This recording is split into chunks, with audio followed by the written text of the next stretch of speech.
Brian, I've got an issue.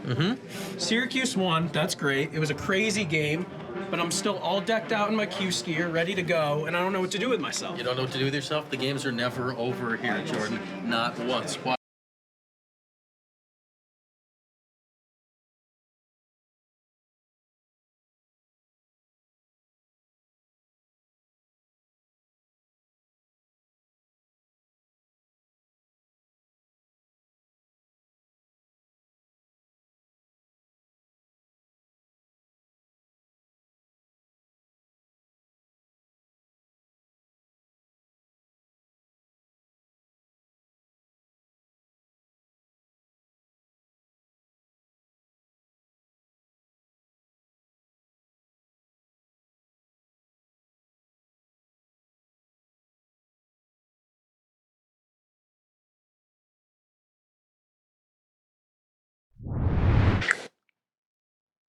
Two standouts, Etan Thomas and Eric Devendorf.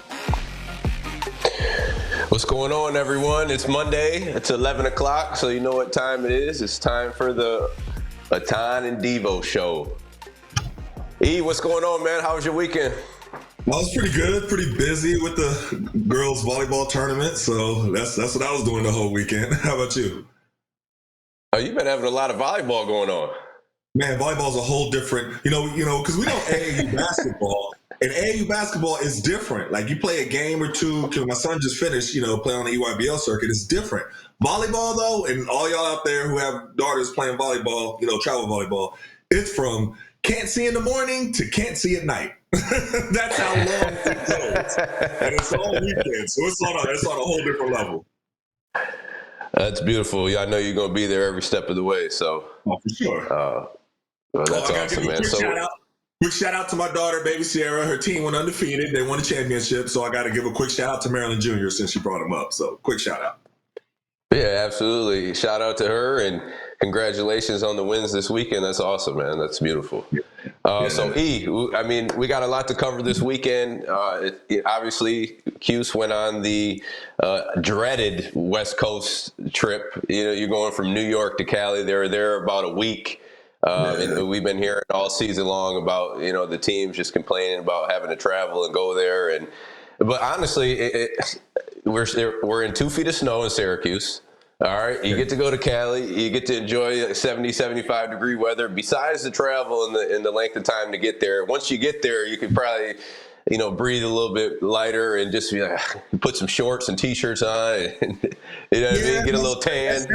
That's true, but also just the physical travel of flying 6 hours or however long it takes to get from Syracuse to California, and then the timing of the game. So the game is at starting at 11 o'clock, what you're used to. Man, I was struggling to stay awake. I got to be honest with you. I didn't make it that Stanford game. I saw the first half. It looked terrible. I was like, all right. I'm saying they're struggling to stay awake. So for them playing in that type of you know what I mean? It is different. I saw the UCLA coach was like, oh, these people are complaining about coming to sunny LA. I was like, stop that. It's different when you're playing East Coast time and you're playing at 11 o'clock. There's a difference. And E, I'm not gonna lie to you. I did not stay up to watch the game. That's why I have Synergy, and I'm able to watch the game over again the next day. And I did watch a little bit of the Cal game. I was in Boston, but I ended up. Synergy is a lifesaver. All right, it lets you watch every single game back, Division 1, 2, or 3. So. Shout out to Synergy for getting me right. But yeah, let's start off with Stanford. It was a slow start. I mean, that's an understatement. It was a terrible start. Listen, you cannot spot somebody that many points in the beginning. Like that was just bad basketball. I'm gonna be honest with you. It was bad from every aspect. You know what I mean? From defensively to our movement to everything. That was bad. So when that can't happen. Now we did play better against Cal, but that Stanford, you're not going to be able to. And I guess they made a little bit of a comeback in the second half. I was asleep for that, but I didn't even get to see any of that. But it was just that's not going to work. There's the only way to say it. So honestly, the first, I want to say 12 minutes of the Stanford game, it was like, man, what is going on? These dudes are still on the plane. Right. Yeah. I mean, I think it was at one point it was 20-2, maybe 17-0, and then it was like 22-3 or something like that. But honestly, after that first 12, 13 minutes, defensively they started to pick it up. And I mean, you got to give credit to Syracuse defense, but Stanford, they weren't making any shots either. So, but they were able to get back into the game, and I think they were down 9 at half, and then second half it was just offensively nobody could get going. 61 points, but I guess if you want to look at a bright spot, defensively they were much better. But the big fella from Stanford, Maxine Renault, I believe that's how you say it. Wow. I mean, he's unbelievable, man. 7 foot. He's putting it on the ground. He's shooting it. He got post work. He's, his mobility. He's one of the best players in the ACC, really the country. I mean, he leads the ACC in double doubles. He probably won't get ACC Player of the Year because there's a guy at Duke named Cooper Flagg he's a generational talent. He's the number 1 pick in the NBA draft. I don't care what anyone tells me. He's been unbelievable this year, and he just keeps getting better. He just keeps getting better every single game. But you can't take away how this big fella from Stanford has been playing. I mean, I think he had 21 and 15 against Cuse, and he's a guy who just gets a double-double every single night. So that was a tough assignment for Cuse, but nonetheless, defensively, they did improve a little bit over the weekend against Stanford and Cal. And you talked about Cal. It was a big win. They needed to at least split one in Cali. And I'm glad they did split one, but one bright spot I could take from the first game was I was happy to see Carlos get more involved in the offense. We touched on it a little bit last week, and we said for him to be able to be, he's a great distributor. I would love to play with him. You know what I mean? Because he just wants to pass everybody the ball and get everybody involved and everything like that. That's great. But he has to at least be an offensive threat to be able to keep opposing defenses at least honest. They can't just have to back away from you completely. You know what I mean? But you have to be an offensive threat. But it was good to see him, make a few shots. I think he actually led the team in scoring against Stanford. I don't know. He did. He did. He had 16. Game. So that's enough of that game. But they played better against Cal. And I thought Cal was definitely a game where we should have won. They were without Stojakovic, who was like their main scorer, main player. I didn't think that we should have lost that game. So I was glad to see that. But I want to ask you, big fella, Naheem McLeod. He got some quality minutes, I thought. Yeah. And I know that we went to the 2-3 zone, went to a Syracuse zone, and it looked good to me. I understand maybe they don't want to play him against maybe the new age big men where there's a lot of pick and pop and showing and moving. I'm guessing, you know what I mean? I haven't heard Coach Red talk about it, but if we're going to go zone more, which it seemed to be, effective against Cal, I think that he should be playing more. He's a presence in there. He's 3, 4. He can move. I saw him. I would like to see more of him. What do you think about that?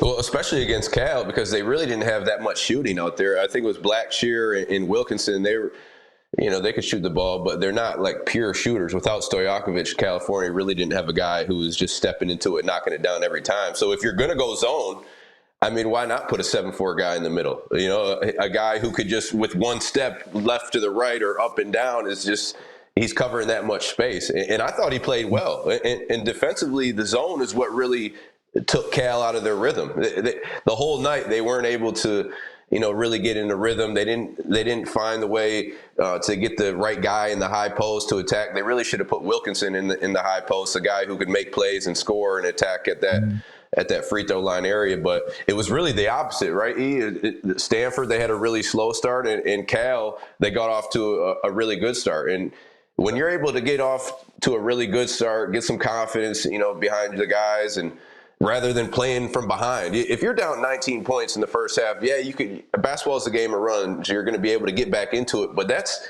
hard, man. To be able to play from behind the whole time, you want to be the team that's in front, and they're playing from behind. And that was the case versus Cal. But to your point about the zone, I thought, honestly, they probably need to go do it more often, man. Because and this weekend defensively, I thought they were better, but the whole year, they just haven't been able to keep guys in front.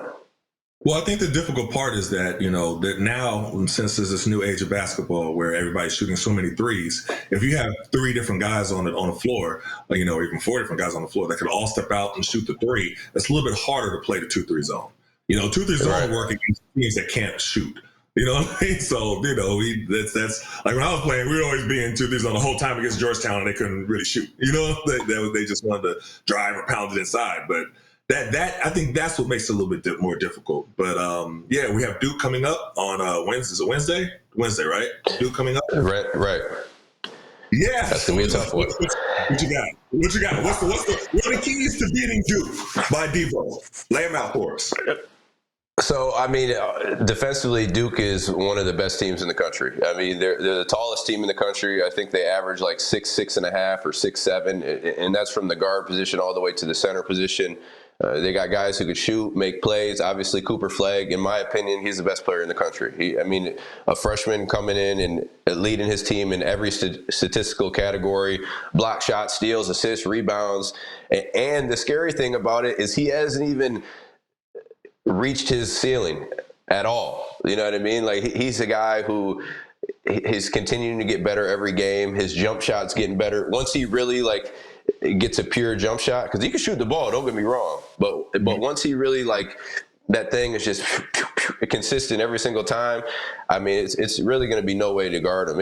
And when I watch him play, I mean, if I'm comparing him to anybody in the NBA, he's like a LeBron to me. I mean, obviously not at that level right now, but just as far as what he brings to the court and the impact that he has, I mean, he does everything, and he's physical. And the biggest thing for him is he competes at a high level. I mean, that dude is a competitor, man. He just plays hard as hell. And I think John Shire has done an incredible job putting that team together, putting the pieces around him, guys who really don't have egos and are just playing their role. And that's why they're undefeated in the ACC. Enough about them. What do we got to do? Enough about Cooper Flagg. What do we got to do to be able to compete with them? Because the fans want to have a competitive game. They don't want to come in and tune in now 40. You know what I mean? What are some of the keys that we have to do in order to keep this competitive?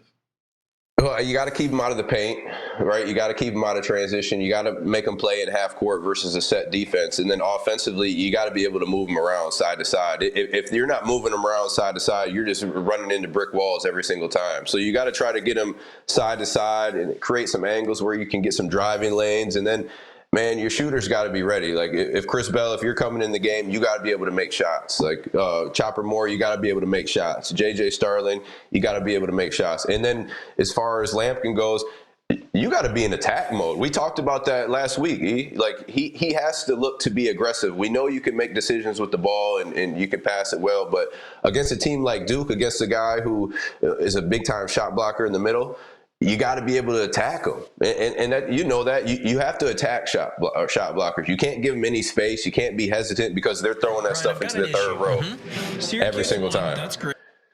Right. So I think you have to be aggressive, right? You have to get side to side movement so you can create driving lanes, and then that create drive and kick opportunities. But I think it's important to go to Lampkin early and try to establish that inside out game, right? But because Lampkin's capable of doing it, and I think if you can get those guys in foul trouble early on, get some of the shot blockers out, I mean, that'll open up the lane, and now they really don't have as many rim protectors, right? Even though Cooper Flagg, he's coming from the weak side blocking shots, but you damn near got to play perfect, just to be honest. It's not impossible, because North Carolina State, I mean, they had them on the ropes at Duke. They only ended up losing by 10, but that's why Duke's a great team, because they find out how to win those games. But it's not impossible. I mean, North Carolina State is similar in the standings as Syracuse right now. I think they're 2-7 or something like that, or in the ACC. But I mean, yeah, you got to play pretty much perfect against this Duke team. I know we got to go to a break in a minute, and we could talk about it maybe when we come back. But I really want to talk about this and explore this notion that keeps coming up about us possibly not making the ACC tournament, and the level of a catastrophic event that would be. I don't want to. I mean, seriously, because before I didn't know that was a possibility. And then I was hearing the fans talk about it more and everything like that. And they're worried about it, and I was like, wait a minute, this could happen. Now that would be terrible. So let's do this. Let's take a quick break and let's come back and we'll break that down about that possibility that we hope doesn't happen. But what are the ramifications if it does happen? So we'll be right back with more of Etan and Devo. Service, Right Roofing, and Sweet on Chocolate are proud supporters. Hey, so somebody said in the chat, the key to beating Duke is a snowstorm. Dang. That's the key? That's tough. The key is a snowstorm. Yeah, man, it's going to be tough, dude. Oh, that's funny, man. Yeah. They're already talking about how about LeBron getting Luka. Yeah, we're going to get to that. We'll get to it. Let's get to it. Yeah. We'll get to it right after this segment because I do want to talk about this ACC tournament. I need you to break it down for me because I'm like, yeah, that would be horrible. That'd be horrible. Oh, man. Horrible. Let me go to the ACC standings right now. Yeah, let's look at stats here.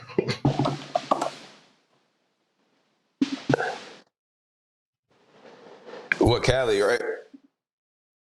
Yeah. Oh, yeah, it was huge. But the thing is, Miami won, and so did Boston College. Mm.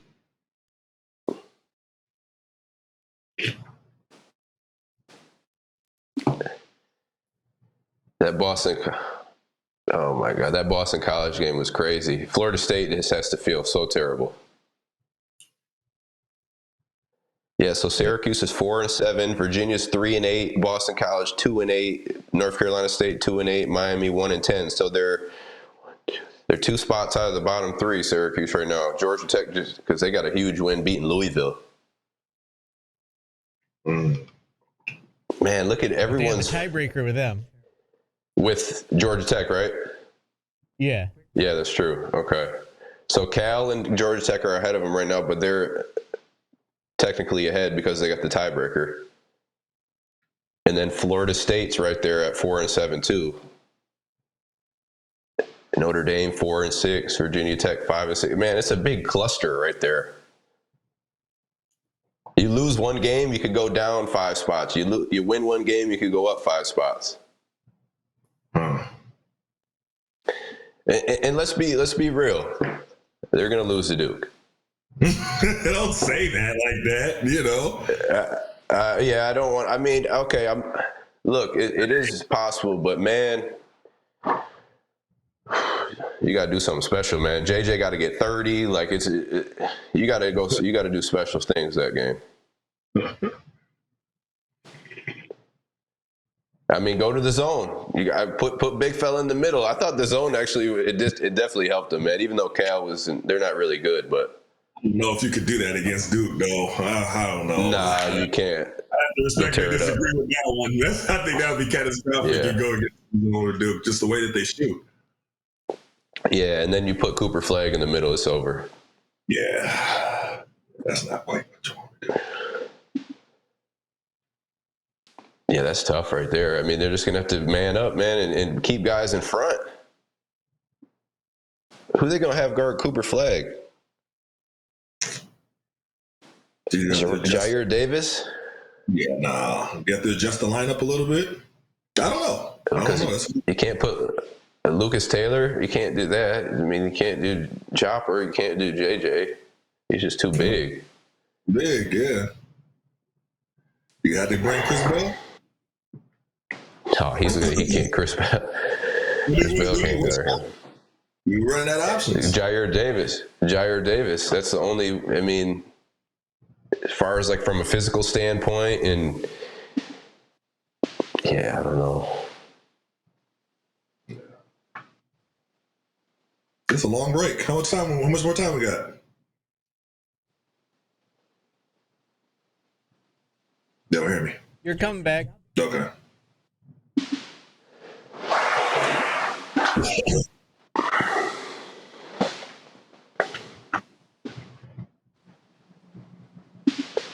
Yeah, Yeah, Duke, Clemson's 10-1. Look at SMU, man. Talk.com. This is the Etan and Devo Show. Here are former Syracuse standouts Etan Thomas and Eric Devo. Hey, what's going on, everyone? So let's hop into that ACC discussion. Before we went to break, we were just talking about how terrible it would be if Syracuse didn't make the ACC tournament. No, we're not talking about the NCAA tournament right now. Right. We're talking about the ACC tournament, a conference tournament, a tournament that every year you're like, all right, we got to get ready for our travel. We're going to, in our case, it was Madison Square Garden, but now it's Charlotte at the Spectrum Center. But now with this new rule, the bottom 3 teams do not go. Now, in Syracuse right now, I don't know.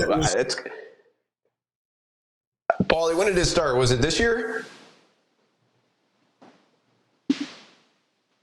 I don't know if it must have been. I think it was this year that it just started. But you knew. Okay, so that's why I didn't know. Because when people were talking about it, I was like, well, no, that's not possible. And they were like, yeah, it is possible, Jay. So where are we in danger of that? Where, I know we got more to talk about. We're going to get to the Luka trade because I definitely want to talk about that. But let's stay on Syracuse right now. How realistic is that we could not make the conference tournament? It's realistic, E. I mean, we're right there. So I'm looking at the standings right now. Obviously, Duke, Clemson, Louisville, they've separated themselves from the pack. Then you got SMU, Wake Forest, Stanford, North Carolina, Pittsburgh, Virginia Tech, Notre Dame. They're kind of all in a little cluster. And then you get to these 4 and 7 teams, which is Syracuse is right in that category. Notre Dame, Florida State, California, Georgia Tech, and then Syracuse. And then you have the bottom 4, which is Virginia at 3-8, Boston College 2-8, North Carolina State 2-8, Miami 1-10. So really a win, you could jump up. You could jump up 5 spots. Boom, right there. You could be at 7. Right. And then a loss in a Virginia win or a Boston College win, you're right in that bottom 3. So I mean, I did the Boston College game this weekend. They won on a buzzer beater. Florida State basically gave them the game. They gave it to them. But they're still alive. I mean, they're still alive. They're 2-8. Florida. I mean, they win 1 game and they switch with Virginia. You know. All right. So let's talk about this. Like, give the scenario. We know it will be catastrophic if we didn't make the tournament. Okay. What does that mean? If this is what everybody's talking about, because this is their questions, the fans want to discuss. Then what implications does that mean for Coach Red if we do not make the ACC tournament? What does that mean? Man, it's not good. it's not good, Eve. But so look, honestly, I don't think even if they do miss the tournament that you get rid of Red. I mean, now look, we talked about this before off air. If something were to happen where they did fire him because of that, I don't know if we would really be shocked or surprised, right? Okay. More so than if they did make it and then something happened, then that would obviously be a surprise. But I think he still he still has to get another year, regardless if you're in or if you're out. You know, he has the recruiting class coming in next year. You got Melo's son coming in, and again, Cayenne's not Carmelo. He's not coming in, leading you to a national championship. That's Carmelo Anthony was a different animal. Come on, we can't compare this guy to his son. To him, that's not it. But he's a good player. He's rated the best player in New York State. And then you got another 5-star coming in, Sadiq White, who's a great defender. He's still raw offensively. A big 6'6" point guard coming from Australia, super smart, IQ. Then you got the kid from Wisconsin who just had 35 and 15 or something the other night. I'm not really sure the level of competition he's playing against, but you got to give him another year in my mind. You have to. And if we're doing our show next year at this time, E, and we're talking, we're having the same conversation. Okay, I mean, then it's probably going to be more realistic that he's talking about is he going to be fired or not. But right now, I mean, I just don't. I don't see that. You know, even if they miss it, I don't see that. So, what is this tournament in Vegas that I keep seeing advertised during the games? It's another tournament. It's not the NITs. It's something else. What is that tournament? So that's like I believe it's like an NIL thing. So it's almost like, go back to like the TBT. It's like a TBT. If you win, you get $1 million. So I guess they split that $1 million, you know, through the coaches and the players. Maybe just the players. I don't know if the coaches get it, but or I don't know if the school gets it. You know what? When we talk about this NIL stuff, I have no clue. Just to be honest, it's all new though. It's all forming like as we're speaking, so we don't really know. So is that something that we would consider going to? I mean, that's, you know, because I remember we turned down the NIT, and I thought that was interesting. Would that be something like? What do you think? Would those be two tournaments that we would look at if we? They are going next year. Yeah, they're already signed up next year to go. It's already it's a done deal. So, you know, whatever these kids get, you know, for their NIL, that would be on top of that if they won. And now you get extra $1 million for the players, which is not bad. It's not for teams that don't make the tournament. It's just the teams that want to sign up for it. So some teams that do make the tournament will also play in this this tournament that is in Vegas. Is that correct? And I believe it's almost like a preseason tournament, if I'm not mistaken. Oh, is it the end of the season? Okay. Yeah, so kind of how the NBA did their in-season. Yeah, I got you. Yeah, so same type of deal, right? It's just like a preseason. Like we're going to, you know, we always went to Madison Square Garden and did the preseason tournament right there, except we didn't get $1 million if we won. Yeah, no, I know. That'd be nice, but no, that wasn't the option for us. So let me ask you this: how? Because I hear a lot of the fans are saying, okay, we have a great recruiting class coming next year. You know, we have a list of players. Are we still in the day where you have a group of freshmen that come in and really have an impact, like similar to what and I'm not comparing them to the Fab Five. The Fab Five is a special breed. You know what I mean? That's a right. But even just to have an impact, just now where you have, it's. I remember, I think it was Calipari, I believe it was, who was saying last year that the days of freshmen coming in like that and taking you far into the tournament. I'm paraphrasing, of course.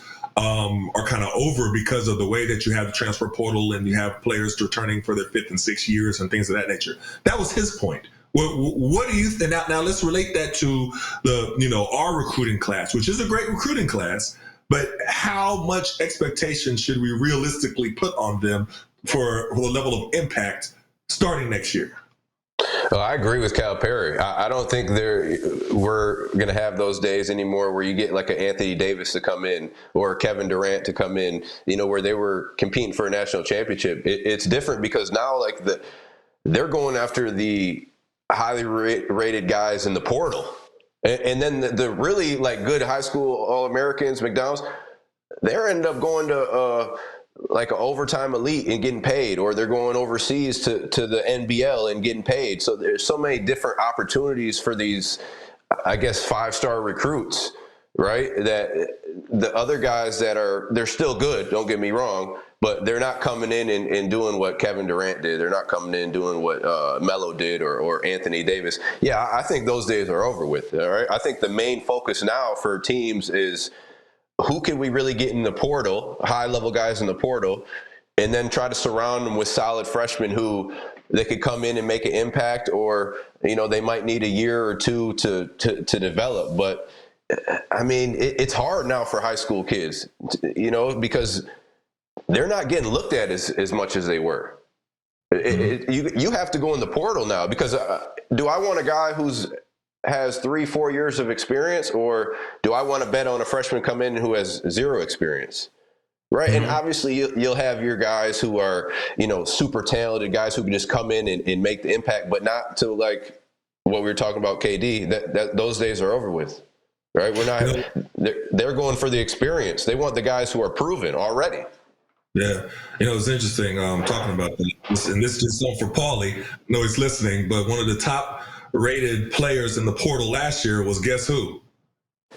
Kadari Richardson. He was one of the top players rated in the portal. Just want to throw it out there. We back at that. I know that's a whole different. I just want to, since you mentioned it, I just want to throw it out there. But so that being said, with everything you said, how much expectation should we have on the recruiting class coming in next year of the impact they will be able to make? Because our ceiling, we're not trying to realistically get to the national championship next year, but we're trying to get to at least a tournament. Can they get us to the tournament?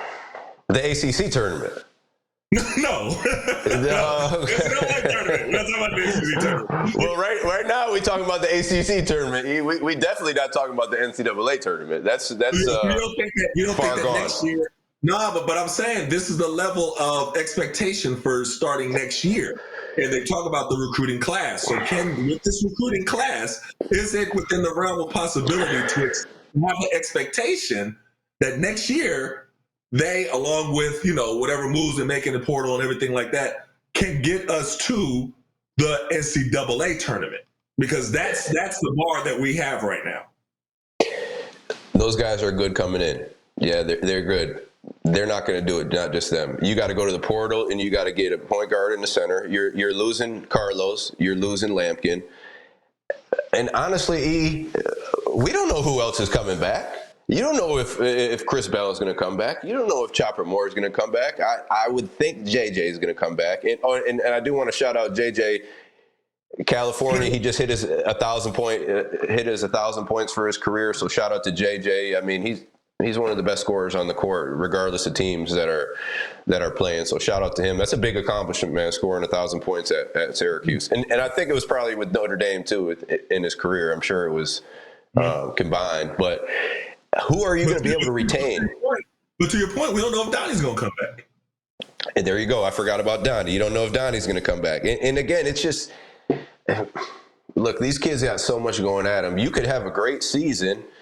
And really now you're like, man, I don't even know if I want to show this kid that much. Because now if he has a great season, now you're getting Kentucky and the SEC schools coming, and let's just be honest, they got more money. So we got to get our NIL out. We got to get our NIL there. That's number one. That's number one. We cannot lose players because we cannot compete in this NIL space. That should not be a reason that we, Syracuse University, with the history that we have, should not be losing players for that reason. And we could talk about, hey, we got these guys coming in. We're recruiting this guy. All right, what's your NIL like? What's your bag like? Like, what do you have in the account for me? Because these are the questions that are coming from these kids. I mean, and not even the kids, the agents that they're working with, the family members. I'll say regarding, and I'll keep saying it, every student athlete should have a representative. So those days should be over. Like, you can't go by, a coach promised you something over the phone, and that's why those days are over with. Everybody should have a lawyer, a representative, an agent, somebody who is doing the negotiating for them. Yeah, but I see we have to take another break. Time to fly. But I do want to get to this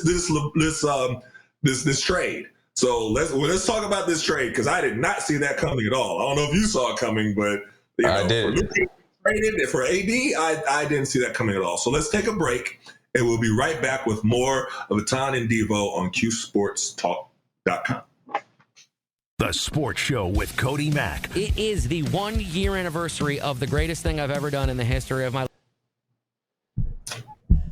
Yeah, I mean, He should be good. He's 35 now. Okay, I just saw that. Okay, he's 35. All right, well, we're playing. A lot of guys are 27, 28 playing right now, Paulie. There's guys your age, Paulie. You guys all talk like Kadari Richmond would have gone pro if he had just stayed at Syracuse after his sophomore I thought year. he would have been better for us if he would have stayed at Syracuse. And he would have, Paulie. He would have been. Yeah, Still playing college basketball.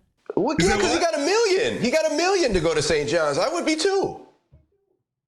Well, he ain't getting $1 million to come here. Exactly. That's what I'm saying. They tried to bring him back.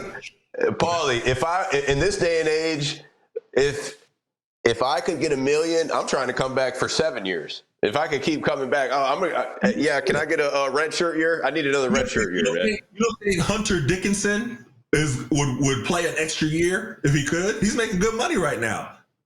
You know Hunter Dickinson, What about Baycott? Baycott from UNC.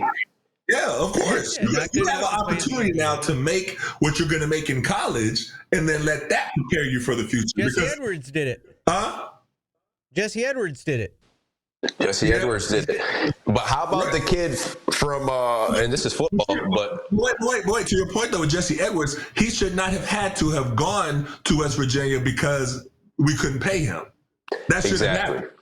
He should have been retained right here. And they should have question. Here. Exactly. They messed that up. A few things. I didn't want him getting deported, so. Yeah, I know, but that and yeah, I know all about that, and that was terrible. I mean, come on, that was like, man. So look, he had somebody, and I'm not even going to name the name, man, but he just messed up the whole contract, and he dang near got this guy deported. Oh, really? Yeah, man, just some like kindergarten stuff, honestly. Not doing your due diligence and understanding that he's from the Netherlands, so there has to be a different way to go about it. And he didn't go about it the right way. How about the quarterback from Miami though? Or no, he just from Georgia went to Miami. He's getting $10 million. That's the number?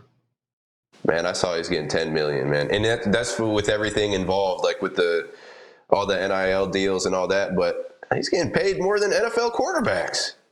Good Lord. And he's not even going to get, I mean, I don't even think he's one of the top QB prospects, honestly. Hey, Paulie, is he? He is, but just like Syracuse could not afford Kyle McCord if he had come out this year. You know, if he was transferring this year. Why? Somebody would have put millions up for him. Did he not have another year? He could have. They asked for one. Like, there's no guaranteeing that if he came back, an SEC school wouldn't have backed up the Brinks truck and taken him from him. Yeah, but why wouldn't he, for himself, why wouldn't he come back and get that? I mean, it's not like he's going to be a high draft pick. Because it's a weak quarterback draft, and he's jumped himself up to almost the second day of the draft. So okay, so like fourth round or something. Yeah, maybe even before that. Nice. He still would have been making more money going to the SEC than he would this first year in the NFL. Probably. I mean, that guy, the Tennessee quarterback's a sophomore, is he? He's making 2.5. Not bad. I mean, that football money is totally different than the basketball. Those guys. But now, I heard Kentucky's starting five budget. They're starting $5.5 million. $2,464, depending on the price of gold when it's sold. Your best guess is brought to you by Pawn Pro, Erie Boulevard in Syracuse, where you can buy, sell, or trade. At Pawn Pro, they'll tell you what it's worth, so you don't have to guess. Find them online at pawnpro.com. This is the Etan and Devo Show. Here are former Syracuse standouts Etan Thomas and Eric Diebendorf. Eve, real quick, before we hop into the Luka and AD trade, I just kind of want to finish up about this NIL stuff and how. And look, I don't know the exact numbers that Syracuse has in the NIL in their collective, but let me throw a number out, and we were just talking about it. Kentucky's starting five. This is starting five. E. I'm not talking about the team. I'm not talking about the bench or the reserves. Just the starting five. Just the starting five who start the game. The budget for them, and again, this is hearsay, maybe it's not, but it's a pretty solid number that I heard, right? $5.5 million. $5.5 million for your starting five. So that means everybody's getting over $1 million on the starting lineup. So that's what we're competing with or competing against. You have to up the NIL, whatever. I don't know what has to do for that, but in order to, so fans, you can't even realistically think that you're going to get a certain caliber of player, a certain level of player, if that's what you're competing against. If you don't have an NIL package that can at least even come close to that. So, the starting five. We're not talking about the budget for the team. You're talking about the starting 5 against. So there's exactly. How can you compete? And again, I'm backtracking a little bit, going back talking about the coaching job. But what fans don't really understand, or I don't think they really know. Yeah, you're saying, hey, fire Red if he doesn't have a good make the tournament, whatever it is. Red has a 5-year deal, right? He'd be going to his 3rd year next year. Okay. Mm-hmm. Syracuse is obviously they're keeping him here and him not having that head coaching experience, this being his first head coaching job. They could keep him for less, right? So whatever he's getting, $2 million a year, they could keep him. So if you wanted to fire Red, not only do you have to continue to pay him through his 5th year, now you have to go out and get a coach and pay that coach. And you got to pay that coach more than $2 million. Because if you want to go outside, like they say, hey, we got to go outside the Q's, all right, you're going to have to get $4 or $5 million at least for a coach to be able to come in and do that. So you're paying Red the rest of his contract, $2 million, $2 million, $2 million, $6 million. And then you got to go get a coach for $4 or $5 million. But and honestly, then you got to get NIL, E. Honestly, though, I don't they don't care about the economics of it. They just want to see a product on the floor that they can be proud of and that they want to win. I could be wrong. If I'm wrong with what I just said, tell me that I'm wrong. But I don't think they care about any of that stuff. They just want to see wins. But that all plays. But you want a new coach. These are all the things that they're a part of it. So you can't, if you want to go get a Jay Wright, they're talking about Jay Wright, let's go get a whoever. You better have to open up that bank account. He's asking for $7-8 million. They got to open up the NIL, so then everybody has to pitch into the NIL. I guess I don't know. I do want to talk about this Luka trade because I know Tommy. For sure. What was your reaction in seeing this trade? And I've seen a lot of people trying to make sense of it because I was a little bit shocked by both sides of it. I didn't think that those were pieces that would have been tradable. At this point of their career. Luka's 25 years old? He's saying that they're trying to make reasoning of why he would get traded. So people are saying, well, maybe he pissed somebody off in the Dallas brass, or maybe it's because of his work habit. Or, they said he was 270 pounds. That was like a rumor. But then I saw the image of him coming off of the plane landing in LA, and I'm not an expert on guess your weight, but he didn't look 270 pounds. Yeah. So what? Help me make sense of this trade. Help me out. They just went to the championship last year, right? Mm-hmm. I mean, they almost won a championship. Yeah, Luka is in his prime. Right. He's been hurt. Right. He's been hurt for the last month and a half, whatever it is. That's going to happen. Right. Guys are going to get hurt. But I was shocked, honestly. All right. Just to trade a piece that he was and he was getting ready to sign that Supermax, $365 million. He was getting ready to sign that. So right now I'm sick to my stomach for Luka. Right, because he's not even eligible for that. Even though he's going to get it doesn't matter because he's going to get paid a lot of money. But he's not going to be able to get the Supermax, which he should have got it. He's one of the best players in the league. Do you think that's what it comes down to then, economics? Because I did see someone say that Anthony Davis, the Lakers weren't necessarily going to extend him or give him that extension later on after this year, as what their brass was thinking, and could have been that they just didn't want to pay Luka that level of a Supermax, and that's why they did it for economic reasons? I don't think money's an issue, honestly, with those guys. I can't think of anything else. I mean, so honestly, okay, they could say that. They could say this, he was overweight, boom, boom. I don't think that's it. I think, honestly, something was going on, behind the scenes where they got into it or they didn't agree on something, because we watched the video with the GM and Jason Kidd, and he even said flat out, like, yeah, Jason Kidd we didn't tell Jason that this was going to happen. You didn't tell your head coach that you're going to trade your franchise player. It doesn't make any sense. It doesn't make any sense to me. Like, if anything, you're going to trade away somebody else or just to get pieces around. Maybe you get some more shooters around him for him and Kyrie. But, I mean, you can't say him and Kyrie weren't working because they got all the way to the championship. So something was working.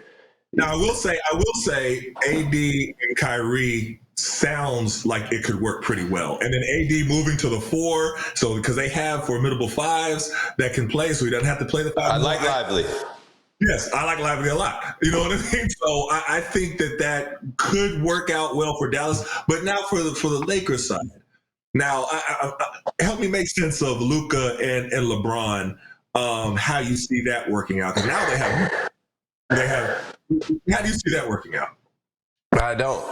Okay. I think Dallas won the trade, honestly, because you got a guy like Kyrie who, Kyrie could, yes, he had LeBron, but Kyrie could do a lot on his own, right? And then you put a guy like AD who's a scoring threat, he's a defensive threat, and then you got 2 rim protectors now. You got AD coming from the weak side, and then you got Lively who's a rim protector as well. All he want to do is rim run and dunk it and block shots. That's it. He's just playing his role. So Kyrie gonna have all types of fun getting in there, just throwing lobs, kick it, drive and kick. So I think Dallas won the trade. Just to be as far as like the pieces that they as a team. Luka needs the ball. He's not going to guard, right? Luka needs the ball in his hands. LeBron needs the ball in his hands. Even though you're going to start to see the interviews like, well, I could play off the ball. LeBron, you're not going to be as effective playing off the ball, right? You need the ball in the hand because LeBron's not a great shooter. He's not coming off down screens, going into it, or driving kicks. He's not. He needs the ball in his hands, and so does Luka. Luka's not coming off a down screen or anything like that. He needs the ball in his hands. They're both ball dominant players. One of the things that the GM said, I don't remember his name, but the GM from Dallas, that he said that defense wins championships, and he's kind of thinking that was a little bit of the reason why they moved away from Luka. Maybe they didn't want to invest in Luka combined with defense. Now he's going to have to play some defense, eventually. But how is that going to work in LA? I mean, do people foresee him all of a sudden getting out after the defense, or is it just kind of still be kind of what we call Olay defense? Just kind of let you go by. So here's my thing: are they just planning for like, all right, LeBron's going to retire in a year or so, or 2? Who knows? How he's talking, he's saying I got 4 or 5 years left, whatever it is. But are they getting Luka to where, okay, now this is your team? But then, who's your other Austin Reeves? That's your second guy. Who do you have around besides that? It's Max Christie. So help me out with this. Help me out as well, though, because a lot of the talk when Darren Fox was trying to see where they were going to move him from Sacramento, and Sacramento was talking to the Lakers, right? And one of the people who they said they were not going to give up was Austin Reeves. Okay, fine. So that's why that deal didn't work out from the reports.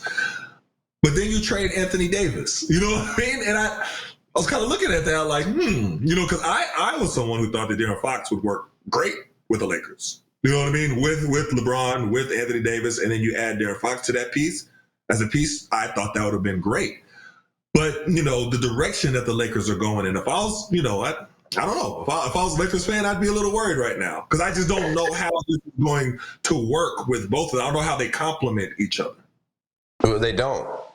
I don't think they do at all. And then you lost your best rim protection you have. You don't have any more rim protection. Who's their 5 guy? And I think Max Christie was in the trade, actually. He was one of the better young guys coming up for LA. I don't know if he was in the trade or not. I don't know. I got to look back at that. But you lose your rim protection. You have no rim protection anymore. Who is, besides AD, who is it? Is it the guy from Indiana? And I think he was in the trade, too. Trade too, yeah. So that's now. Let me ask you this: because we know that Luka didn't know about the trade. Obviously, the GM said he left a voice message on his answering machine or whatever. That's crazy. And we know the head coach didn't know about the trade. Do you buy that LeBron didn't know anything about it? I saw a reporter said reported something that LeBron immediately shot back. He's like, "You're a lie. That did not happen." I don't know if you saw that on social media as well. But it's hard. I understand that the thought is that LeBron kind of knows everything that's going on. But he said or claimed, he was eating dinner with his family and he found out about the trade and was just as shocked as everybody else. What do you think about that, Devo? You know that LeBron's been taking acting classes, right? No, you're right. I don't buy it. I think everything it goes through LeBron. I mean, I think they're letting him know everything. Like, hey, this is what we're thinking. Maybe they didn't be like, hey, it's not confirmed, but I think LeBron knew. Let's take a break real quick. E, we're gonna take a quick break and then we'll come right back and finish up with it. Hey, this is former Syracuse basketball player. All right, guys. You'll have about 1 minute when you get back. Okay, yeah. That conversation, there's so many angles to it. That one just flies.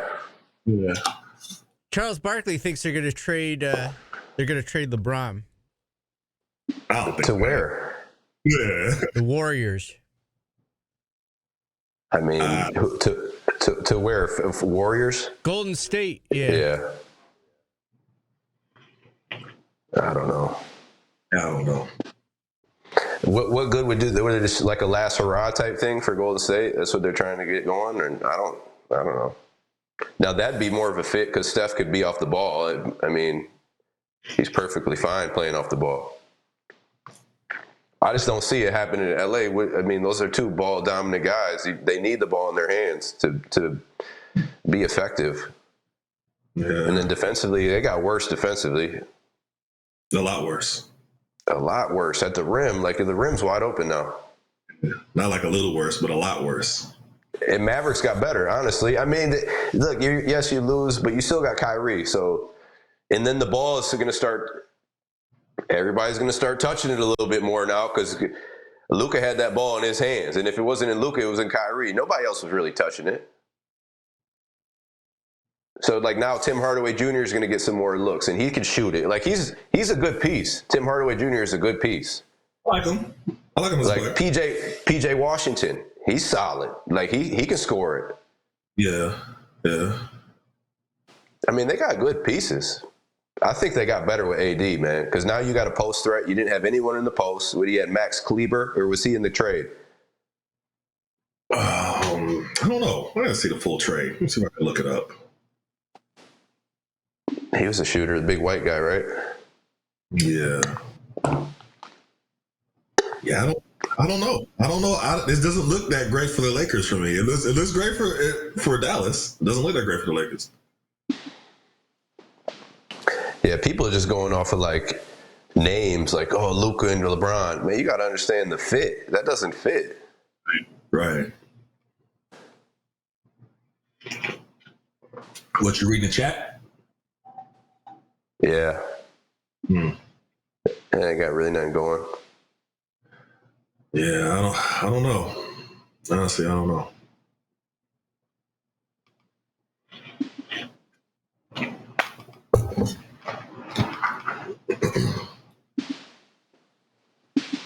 But you don't think that LeBron didn't? I think he knew. You think he knew? Yeah, or Rich Paul knew for sure. Somebody, yeah. Yeah, somebody knew because they gotta. I mean, that's just what it is, man. It's like if you didn't tell Mike something. Phil was telling Mike. Yeah, but I mean, I don't know. He said he didn't know. You know what I mean? Like, yeah. My thing is, it's crazy that you didn't tell Jason Kidd. Yeah, that's his head coach. That's the head coach, man. He got to get his plans together. Like,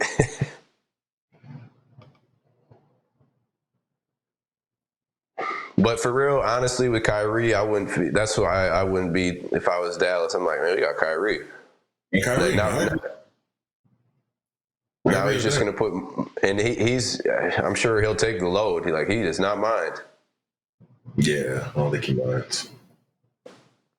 And he's a willing distributor. And yeah, I think, like I said, I think Dallas will be just fine. Yeah, I think they'll be.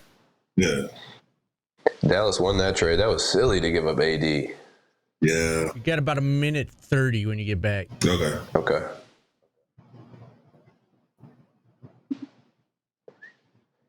You just want to finish up with that, E? Just talking about the trade. Yeah, I think so.